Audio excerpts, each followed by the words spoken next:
Bismillahirrahmanirrahim. Assalamualaikum warahmatullahi wabarakatuh. Kembali lagi dengan kita di channel Cermas Entertainment.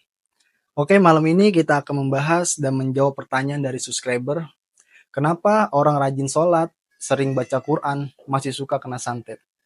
Malam ini kita akan dijelaskan dengan narasumber Kang Haris. Assalamualaikum. Waalaikumsalam warahmatullahi wabarakatuh. Jadi tanggapan Gubes dan penjelasan itu seperti apa, Gubes? Tanggapan dari pertanyaan subscriber ya, Betul. tentang bagaimana sih orang yang udah melakukan sholat, udah melakukan zikir, kok masih bisa kena santet gitu ya. Kita ditarik garis lurusnya dulu sebelum membahas ini, bahwa kenapa orang udah sholat, kenapa orang udah zikir, kok masih bisa kena santet. Nah, pertanyaannya tuh begini, udah seberapa ikhlas kita dalam menjalankan sholat itu pribadi? Itu yang pertama. Yang kedua, kita ketika melakukan zikir, niatnya itu apa dulu nih? Gitu. Kadang-kadang orang itu melakukan sholat itu cuma sebatas kewajiban.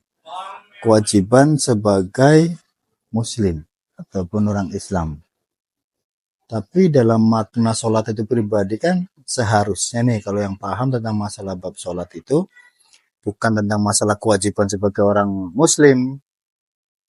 Di sini makna sholat pribadi itu adalah mensyukuri nikmat Allah yang udah dikasih ke kita sebagai manusia setiap hari tanpa harus ada imbalannya. Sebagai contohnya, kita masih bisa bernafas tanpa harus dibayar. Kita masih bisa bicara lantang tanpa ada yang larang. Kita masih bisa melihat semesta alam ini, terutama kita bisa melihat ciptaan Tuhan yang indah gitu. Indah ya. Itu juga masih nggak dilarang juga gitu. Jadi kita kembali lagi kepada innamal a'malu binniyat dulu. Sholatnya itu karena apa sih? Bener-bener emang lillahi ta'ala, karena Allah, apa cuma karena kewajiban? Seperti itu. Kalau memang udah karena Allah dan zikir juga karena Allah dan masih bisa kena santet atau sihir, nah jangan heran juga, karena apa? Nabi kita aja, Nabi Muhammad SAW, yang jelas-jelas di surganya dijamin sama Allah, kekasih Allah, itu masih bisa kena sihir. Di zamannya beliau itu bisa kena sihir sama orang musuhnya Rasulullah ya, kalau nggak salah namanya Labib ya. Yang sihir beliau, dan itu luar biasa. Dan yang mengobatin itu malaikat Jibril dan malaikat Mikail. Nah, itu. Begitu udah tahu di mana letak sihirnya dari percakapan antara malaikat Jibril dan malaikat Mikail, akhirnya dipanggillah sahabat Nabi untuk dikasih tahu bahwa di mana letak sihirnya, yaitu di dalam sumur dan ditindihin sebuah batu. Dari situ suruh diambil, lalu akhirnya dibakar. Dari situlah Rasulullah SAW sembuh dari sakitnya. Jadi ketika kita udah melakukan sholat, udah melakukan zikir, terus kita kena santet ataupun sihir ya, nah semata-mata itu semuanya atas kehendak Allah. Jadi di dunia ini tuh semuanya udah digariskan sama Allah. Gimana perjalanan hidup kita dari mulai kita itu masih dalam kandungan sampai kita meninggal, semuanya itu udah digariskan sama Allah.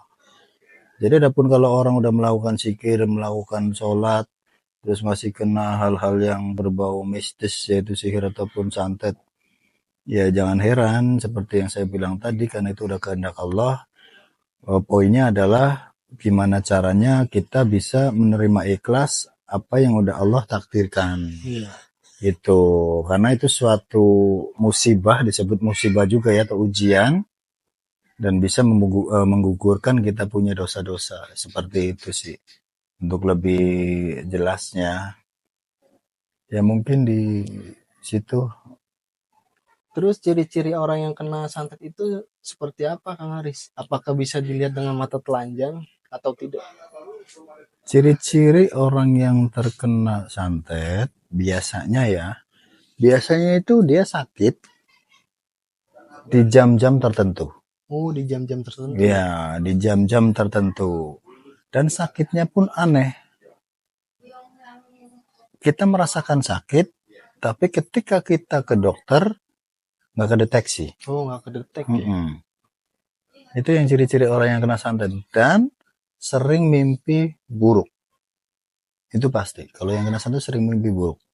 Dan di jam-jam tertentu, biasanya ketika kita itu menjelang maghrib, asar sampai menjelang maghrib gitu, sampai nanti sekitar jam 12 atau menjelang pagi gitu, itu biasanya batasnya dari asar, ketemunya nanti sampai jam mau subuh, sekitar jam 3, itu yang dirasakan itu.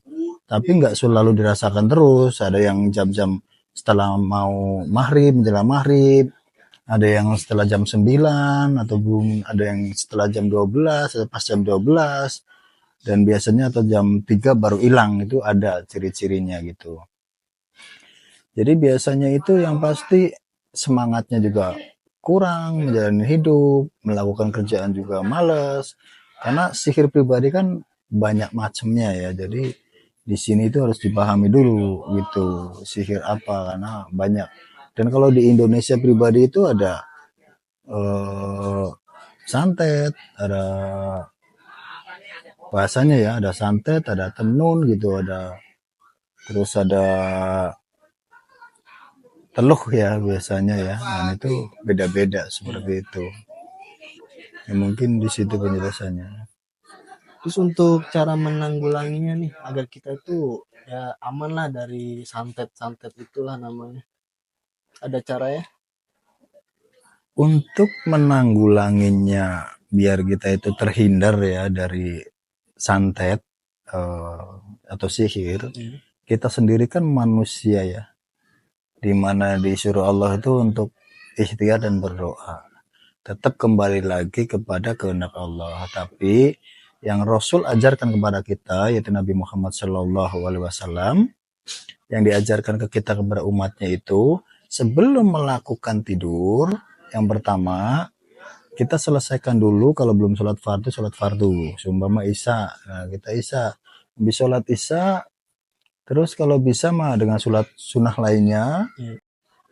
Lalu jika mau ditutup dengan sholat sunnah witir, itu juga bisa.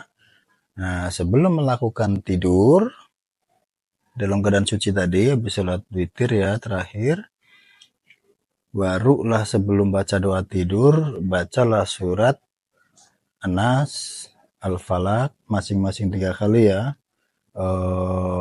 Al-Ikhlas, ayat kursi, barulah ditutup dengan doa tidur. Seperti itu. Itu untuk kita terhindar dari kejahatan secara goib ataupun sihir gitu kan. Dan insya Allah juga bisa dijaga dari malaikat-malaikat penjaga yang Allah turunkan lewat doa tadi. Mungkin seperti itu untuk cara menanggulanginya sihir ataupun kejahatan yang nggak terlihat gitu. Cukup kali Gus ya untuk pembahasan kita malam ini ya. Ya, insya Allah cukup dan mudah-mudahan bermanfaat. Mungkin kalau ada teman-teman yang mau bertanya lagi, bisa di komen apa yang mau ditanyakan, biar nanti kita jelaskan di sini. Bahas apapun itu bisa di sini. Ataupun mau kita sumpama punya rumah angker nih, terus kita mau netralisir. Nah itu bisa, nanti bisa email ke Cermas, ke kami di Cermas, nanti kita akan tanggapin gitu. Jadi bisa netralisir ruko, bisa netralisir tempat yang angker, ataupun usaha, ataupun bisa netralisir orang. Bisa juga yang sakit bisa datang ke sini dan insya Allah gratis. Seperti Ini itu. khusus yang non medis ya. Kalau yang medisnya serahin aja ke dokter. Iya, kita yang non medis. Non medis. Ngomong-ngomong nih Gugus. Ya. Orang yang kena santet itu sebenarnya itu bisa disembuhkan apa enggak sih? Kan ada nih yang disantet sampai meninggal. Itu gimana Gus? Jadi kalau prinsip saya di dunia kita spiritual, apalagi berpegang teguh sama Al-Quran, yaitu untuk syifa. Jadi kita mengimani itu bisa jika kita mengimani itu bisa untuk syifa ataupun penyembuhan. Jadi nggak ada penyakit yang nggak ada obatnya. Itu kalau prinsip saya. Karena semua penyakit itu datangnya dari Allah, dan kita juga cara ikhtiarnya meminta sama Allah juga. Terutama dari penyakit yang datangnya dari sihir ya ataupun santet. Yang pasti kalau apakah bisa disembuhkan, insya Allah bisa. Tergantung gimana cara kita memintanya sama Allah dan Allah kehendakin. Bisa dengan cara apa? Ruqyah dengan berkali-kali, dengan kita bekali dengan zikir juga, biar pasien itu pribadi selalu ingat sama Allah, dan kita ingatkan juga untuk ibadahnya selalu dekat dengan Allah. Itu udah pasti. Dan terutama untuk hal-hal secara medisnya tetap kita kasih obat juga untuk secara medisnya, karena pasti yang namanya santet dari tubuh itu akan menimbulkan penyakit yang lain. Dari medis juga akan terlihat seperti itu sih. Baiklah, sebelum kita tutup, apakah ada pesan-pesan untuk sahabat cermas dimanapun berada dari Kang Haris? Pesannya dari saya itu, dari semua untuk sahabat cermas ya, jangan pernah lelah jadi orang baik, jangan pernah kita berbuat yang tidak Allah sukain, karena hati orang gak ada yang tahu. Dalamnya lautan masih bisa kita ukur, tapi dalamnya hati manusia itu nggak ada yang bisa tahu. Jadi kita pribadi kadang-kadang orang yang dekat belum tentu baik. Betul.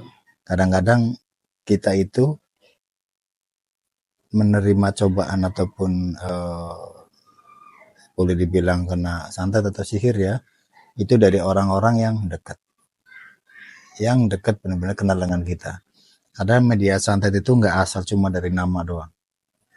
Santet atau sihir itu harus ada medianya yang diambil dari kita sebagai korban.